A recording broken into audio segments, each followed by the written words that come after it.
Hi hello ನಮಸ್ಕಾರ ಸ್ನೇಹಿತರೆ. ಹಳ್ಳಿ ಸಿರಿ ಜೀವನ ಕಥೆ ಕನ್ನಡ ಯೂಟ್ಯೂಬ್ ಚಾನಲ್ಗೆ ನಿಮಗೆಲ್ಲರೂ ಹೃದಯಪೂರ್ವಕ ಸ್ವಾಗತ. ಇದು ಬೆಳಗಿನ ವಾತಾವರಣದ ಒಂದು ಸುಂದರ ದೃಶ್ಯ ನೋಡಿ. ಸೂರ್ಯ ಆಗ್ತಾನೆ ಹುಟ್ಟುತ್ತಾ ಇದ್ದಾನೆ. ನಾವು ಅಷ್ಟೇ ಎಲ್ಲರೂ ಬೆಳಗ್ಗೆ ಬೇಗ ಎದ್ದು ದೀಪಾವಳಿ ಹಬ್ಬದ ಮೊದಲನೇ ದಿನದ ಆಚರಣೆಯನ್ನು ಆಚರಿಸೋದಕ್ಕೆ ಎಲ್ಲರೂ ರೆಡಿ ಆಗ್ತಿದ್ದೀವಿ. ಹಂಡೆ ಒಲೆಗೆ ಬೆಂಕಿ ಹಾಕಿಬಿಟ್ಟು ಬಿಸಿ ಬಿಸಿ ನೀರನ್ನು ಕಾಯಿಸ್ಕೊಂಡು ಮೈಗೆಲ್ಲ ಎಣ್ಣೆ ಹಚ್ಕೊಂಡು ಎಣ್ಣೆ ಸ್ನಾನವನ್ನು ಮಾಡ್ತೀವಿ. ಆ ಎಣ್ಣೆನ ಹೇಗೆ ಮಾಡ್ತೀವಿ ಅಂತಂದರೆ, ಎಲ್ಲರ ಮನೆಗಳಲ್ಲೂ ನಮ್ಮ ಕಡೆ ಅರಿಶಿಣದ ಗಿಡವನ್ನು ನೆಟ್ಕೊಂಡಿರ್ತಾರೆ. ಅರಿಶಿಣದ ಗೆಡ್ಡೆಯನ್ನು ಕಿತ್ಬಿಟ್ಟು ಕೊಬ್ಬರಿ ಎಣ್ಣೆಯಲ್ಲಿ ಚೆನ್ನಾಗಿ ಜಜ್ಜಿ ಎಣ್ಣೆನ ರೆಡಿ ಮಾಡಿಕೊಂಡು ಆ ಎಣ್ಣೆನೆಲ್ಲ ಮೈಗೆ ಹಚ್ಕೊಂಡು ಎಣ್ಣೆ ಸ್ನಾನ ಅಂತ ಮಾಡ್ತೀವಿ. ನಮ್ಮ ಕಡೆನೇ ಕೆಲವೊಂದು ಊರಲ್ಲಿ ಈ ಹಬ್ಬಕ್ಕೆ ಬೋರೆ ಹಬ್ಬ ಅಥವಾ ಎಣ್ಣೆ ಸ್ನಾನದ ಹಬ್ಬ, ನೀರು ತುಂಬೋ ಹಬ್ಬ ಈ ರೀತಿಯಲ್ಲಿ ಕರೀತಾರೆ. ನಮ್ಮ ಕಡೆ ಬೋರೆ ಹಬ್ಬ ಅಂತ ಕರಿತೀವಿ ಹಬ್ಬ. ನೋಡಿ, ನಮ್ಮ ಪುಟಾಣಿ ಎಣ್ಣೆ ಎಲ್ಲ ಹಚ್ಕೊಂಡು ಸ್ನಾನಕ್ಕೆ ರೆಡಿ ಆಗ್ತಿದ್ದಾನೆ. ಇದು ಅರಿಶಿಣದ ಕೊಂಬಿಂದ ಮಾಡಿರೋ ಎಣ್ಣೆ ಆಗಿರೋದ್ರಿಂದ ನಮ್ಮ ಕಡೆ ಏನಂತಂದರೆ ಈ ಟೈಮಲ್ಲಿ ಟಿಕ್ಸ್ಗಳು ಜಾಸ್ತಿ, ಅಂದರೆ ಒಣಗು ಕಚ್ಚಿ ಎಲ್ಲ ಬಿದ್ದಿರುತ್ತಲ್ಲ, ಅದು ಎಲ್ಲ ಗಾಯಗಳಿರುತ್ತೆ ಚಿಕ್ಕ ಮಕ್ಕಳಲ್ಲಿ. ಅದಕ್ಕೋಸ್ಕರ ಈ ಅರಿಶಿಣದ ಎಣ್ಣೆ ಸ್ನಾನವನ್ನು ಈ ಟೈಮಲ್ಲಿ ಹಿರಿಯವರೆಲ್ಲ ಮಾಡ್ಕೊಂಡು ಬಂದಿದ್ದಾರೆ ಏನೋ ಗೊತ್ತಿಲ್ಲ ನನಗೆ. ಯಾಕೆಂದರೆ ಅದು ಅರಿಶಿಣ ಒಂದು ಆ್ಯಂಟಿಸೆಪ್ಟಿಕ್ ಪ್ರಾಪರ್ಟೀಸ್ ಆಗಿ ಅದು ವರ್ಕ್ ಆಗುತ್ತಲ್ಲ, ಮೇ ಬಿ ಆ ಉದ್ದೇಶಕ್ಕೂ ಇರ್ಬೋದು. ಸೈಂಟಿಫಿಕಲಿ ಗೊತ್ತಿಲ್ಲ ನನಗೆ ಯಾವ ಉದ್ದೇಶಕ್ಕೆ ಮಾಡ್ತಾರೆ ಅಂತ. ಹಿರಿಯವರೆಲ್ಲ ಆಚರಣೆ ಮಾಡ್ಕೊಂಡು ಬಂದಿರೋದ್ರಿಂದ ನಾವು ಕೂಡ ಅದನ್ನು ಕಂಟಿನ್ಯೂ ಮಾಡಿಕೊಂಡು ಹೋಗ್ತಾ ಇದ್ದೀವಿ. ನೋಡಿ, ನಮ್ಮ ಪುಟಾಣಿ ರೆಡಿ ಆದ. ನೋಡಿ, ದೇವರಿಗೆ ನಮಸ್ಕಾರ ಮಾಡ್ತಿದ್ದಾನೆ. ಅವನು ತುಂಬ ಶ್ಲೋಕಗಳನ್ನೆಲ್ಲ ಕಲ್ತ್ಕೊಂಡಿದ್ದಾನೆ. ತುಂಬ ಶ್ಲೋಕಗಳು ಹೇಳ್ತಾನೆ. ಗಣೇಶನ ಶ್ಲೋಕ, ಸರಸ್ವತಿ ಶ್ಲೋಕ ಎಲ್ಲ ಹೇಳ್ತಾನೆ. ತುಂಬ ಚೆನ್ನಾಗಿ ಹೇಳ್ತಾನೆ. ಬಟ್ ಅಷ್ಟೊಂದು ಸ್ಪಷ್ಟವಾಗಿ ಬರಲ್ಲ ಅವನಿಗೆ. ಇದು ನೋಡಿ ನಮ್ಮ ಮನೆ ಮಾರ್ನಿಂಗ್ಸ್ ವೈಬ್ಸ್. ಇವತ್ತೊಂದು ಸ್ಪೆಷಾಲಿಟಿ ಅಂತ ಅಂದರೆ ನಮ್ಮ ಮನೆ ಪಂಡು ಅಂದರೆ ನಾಯಿ, ಅವನು ಕೂಡ ಇವತ್ತು ಸ್ನಾನ ಮಾಡಿ ಹಬ್ಬಕ್ಕೆ ರೆಡಿಯಾಗಿದ್ದಾನೆ.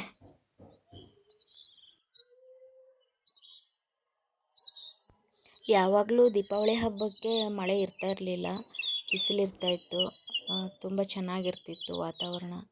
ಈ ಸಲ ಹಾಗಿಲ್ಲ. ಸ್ವಲ್ಪ ಚಿಕ್ಕದಾಗಿ ಮಳೆ, ಅಂದರೆ ಸ್ನೋ ಬೀಳೋ ಥರ, ಸೋನೆ ಮಳೆ ಥರ ಚಿಕ್ಕದಾಗಿ ಮಳೆ ಬರ್ತಾನೇ ಇದೆ. ನಮ್ಮೂರುಗಳಲ್ಲಿ ಚಿಕ್ಕದಾಗಿ ಮಳೆ ಬಂದ್ರೂ ಅಂಗಳಕ್ಕೆ ಇಳಿಯೋಕ್ಕಾಗಲಿ ಹೂಗಳನ್ನು ಕೀಳೋಕ್ಕಾಗಲಿ ಹೋಗೋಕ್ಕೆ ತುಂಬ ಕಷ್ಟ ಆಗುತ್ತೆ ಸ್ನೇಹಿತರೆ. ಯಾಕಂದರೆ ಜಿಗಣೆ ಅಂತ ಹೇಳ್ತಾರೆ ಅಥವಾ ಉಂಬಳ ಅಂತ ಹೇಳ್ತಾರೆ. ನಮ್ಮ ಕಡೆ ಉಂಬಳ ಅಂತ ಹೇಳ್ತೀವಿ ಅದಕ್ಕೆ. ಅದು ತುಂಬಾ ಇದ್ದಾವೆ. ಅಂಗಳದಲ್ಲಿ ಹೂವಿನ ಗಿಡದ ಕೆಳಗೆಲ್ಲ ಅದು ತುಂಬ ಇರ್ತವೆ. ಹೋದರೆ ಸಾಕು ಸ್ನೇಹಿತರೆ, ಅದು ಕಚ್ಕೊಂಡ್ರೆ ಗೊತ್ತೇ ಆಗಲ್ಲ. ಅದು ಒಂದು ಸಲ ರಕ್ತ ಕುಡಿದು ಅದು ಬಿದ್ದಾಗಲೇ ಗೊತ್ತಾಗೋದು. ಆದರೆ ಇವತ್ತು ಹಬ್ಬ ಆಗಿರೋದ್ರಿಂದ ಬೆಳಗ್ಗೆ ಎದ್ದು ಹೂವನ್ನು ಬೇಗ ಕೀಳಲೇಬೇಕು, ಅನಿವಾರ್ಯತೆ ಇದೆ. ಹಾಗಾಗಿ ಹೂ ಕೀಳೋಕ್ಕೆ ಅಂತ ಬಂದಿದ್ದೀವಿ. ಈ ಹೂವು ನಮ್ಮ ಕಡೆ ದೀಪಾವಳಿ ಹಬ್ಬಕ್ಕೆ ಬೇಕೇ ಬೇಕು. ಬಲಿವೇಂದ್ರನ ತರ್ತೀವಲ್ಲ, ಅದಕ್ಕೆ ಬೇಕೇ ಬೇಕು. ಎಷ್ಟೋ ಜನ ಅವ್ರ ಮನೆಗಳಲ್ಲಿ ಇಲ್ಲ ಅಂದರೆ ಬೇರೆಯವ್ರ ಮನೆಯಲ್ಲಿ ಇದ್ದಿದ್ದನ್ನು ಬೇಡ್ಕೊಂಡು ತೊಗೊಂಡು ಹೋಗ್ತಾರೆ. 1 ಅಥವಾ 2 ಈ ಥರ ತೊಗೊಂಡು ಹೋಗ್ತಾರೆ. ಇದ್ದವರು ಕೊಡ್ತಾರೆ, 1-2 ಹೀಗೆ ಕೊಡ್ತಾರೆ, ಬೇರೆಯವ್ರ ಮನೆಗಳಿಗೂ ಹಂಚ್ತಾರೆ. ಈಗ ಬಾವಿ ಕಟ್ಟೆಗೆ ಬಲಿವೇಂದ್ರನ ತುಂಬೋದಕ್ಕೆ ಬಂದಿದ್ದೀವಿ. ಅದೇ ಒಂದು ಹಿತ್ತಾಳೆ ಅಥವಾ ತಾಮ್ರದ ಚೊಂಬಿಗೆ ಈ ಥರ ಕೆಮ್ಮಣ್ಣನ್ನು ಫುಲ್ಲು ಬಡಿದ್ಬಿಟ್ಟು ಅದಕ್ಕೆ ಚಿತ್ರಗಳನ್ನ ಬಿಡಿಸ್ತಾರೆ. ನೋಡಿ, ಬಲಿವೇಂದ್ರನ ಕೂಡ ಬಿಡಿಸಿದ್ದೀವಿ. ಅದಕ್ಕೆ ಬಾವಿಯಿಂದ ನೀರು ತೆಗೆದುಬಿಟ್ಟು ಅದರಲ್ಲಿ ನೀರು ಹಾಕಿ ಬಲಿವೇಂದ್ರನ ತರ್ತೀವಿ. ಈ ಲಕ್ಷ್ಮೀನೆಲ್ಲ ಕೂರಿಸ್ತಾರಲ್ಲ ಅದೇ ಥರನೇ. ಅದಕ್ಕೆ ವಿಶೇಷತೆ ಅಂತಂದರೆ ಒಂದು 5 ಸಿಂಗಾರ ಬೇಕೇ ಬೇಕು ಬಲಿವೇಂದ್ರಿಗೆ. ನೋಡಿ, ಎಳೆಯ ಸಿಂಗಾರವನ್ನು ಈ ಥರ ತೆಗೆದುಬಿಟ್ಟು ಅದು ಒಂದು ಇದು ಕಡ್ಡಿ ಕೂಡ ಮುರಿಬಾರ್ದು, ಆ ಥರದಲ್ಲಿ ನೀಟಾಗಿ ತೆಗೆದು ಇಡೀ ಸಿಂಗಾರವನ್ನು ಬಲಿವೇಂದ್ರನ ತಲೆ ಮೇಲೆ ಇಡ್ತಾರೆ. ಮತ್ತು ಅದು ಅಡಿಕೆದೊಂದು ಸರ ಮಾಡಿದ್ದಾರೆ ನೋಡಿ, ಅಲ್ಲಿ ನೋಡಿ ಕಾಣಿಸ್ತಾ ಇದೆ ನಿಮಗೆ, ಅಡಿಕೆ ಸರ. ಅದು ಅಡಿಕೆ ಮತ್ತು ವೀಳ್ಯದೆಲೆ ಅದನ್ನು ಎರಡನ್ನೂ ಸೇರಿಸ್ಬಿಟ್ಟು ಒಂದು ಸರನ ರೆಡಿ ಮಾಡಿ ಬಲಿವೇಂದ್ರಿಗೆ ಹಾಕ್ತಾರೆ. ಅದು ಗೋವಿಗೆ ಕೂಡ ಹಾಕ್ತಾರೆ. ಗೋವಿಗೆ ಹಾಕೋದನ್ನು ನಾನು ನಿಮಗೆ ತೋರಿಸ್ತೀನಿ ಮುಂದಿನ ವಿಡಿಯೋದಲ್ಲಿ. ನೋಡಿ, ಬಲಿವೇಂದ್ರನ ಪೂಜೆ ಮಾಡ್ತಾಯಿದ್ದೀವಿ ಇವಾಗ. ನೋಡಿ, ಆ ಹೂವನ್ನು ಇಟ್ಟಿದ್ದೀವಿ ಬಲಿವೇಂದ್ರನ ತಲೆ ಮೇಲೆ, ಅದೇ ವಿಶೇಷತೆ ಆ್ಯಕ್ಚುಲಿ.